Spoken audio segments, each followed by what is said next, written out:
Hey, it's Jave from Two Dudes Reviews, and today my partner in reviewing is Alan Bruce. Hey, folks. You never trust somebody with two first names. Absolutely. Alan Bruce. Your parents did not name you Alan Bruce. No, no, they did. No, actually, they did. My name is I was named after Alan Ladd. Okay. He's short like me too. Right, he's short like me.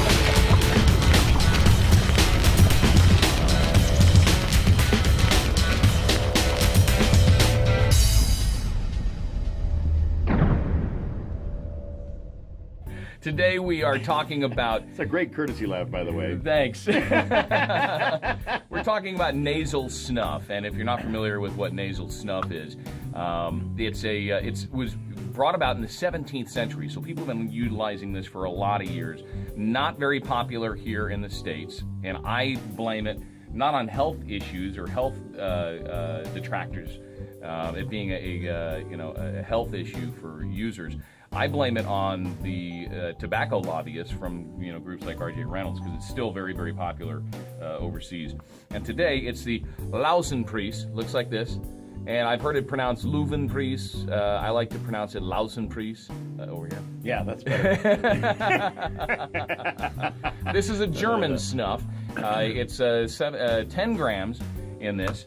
You can find this at mrsnuff.com. That's MRSNUFF.com. And you do have to order from overseas to get it here in the States. Alan, you want to take a little taster of that? A little snuff on the It's finely chopped tobacco, and it goes through quite a refinement process. There's a number of different snuffs that you can try with amazing flavors. Of course, as we've discussed in prior videos, most of the flavor what the hell is that? That looks like a pimple. You need to put a little bit more on there. Alrighty then.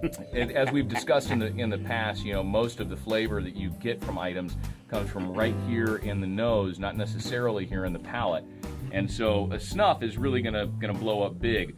There's apricot snuffs. There's Coca-Cola flavored snuffs that actually, when I try the Coca-Cola flavored snuffs, it comes across more to me like a Dr. Pepper. The hell is that? A mountain? It's not that much. Yeah, you can see that right there.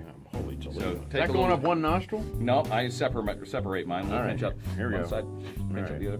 It does give you a little bit of a nicotine boost. If you're a cigarette smoker, I highly urge you to try snuff as a viable alternative. There's still not enough research done on the e-cigarettes to know, the health issues that it might cause. Got a little brown stuff on You've your got nose, lots of brown stuff on your nose, brown noser. All right. What are you tasting there? I'm tasting a little bit of licorice.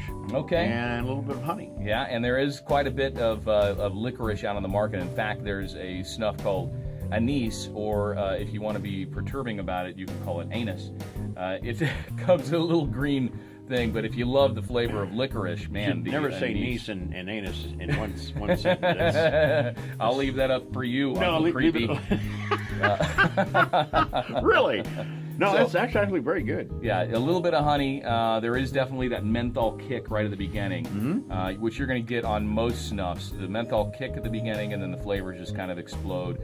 Like great wines, or even some spirits, bourbons, scotches. But snuff will have a finish. Some finishes are long, some are short, and you will find yourself blowing your nose quite a bit, which to me has warded away a sinus infection for about 2.5 years now, and I can say probably because of all the pollens here in the Sierra.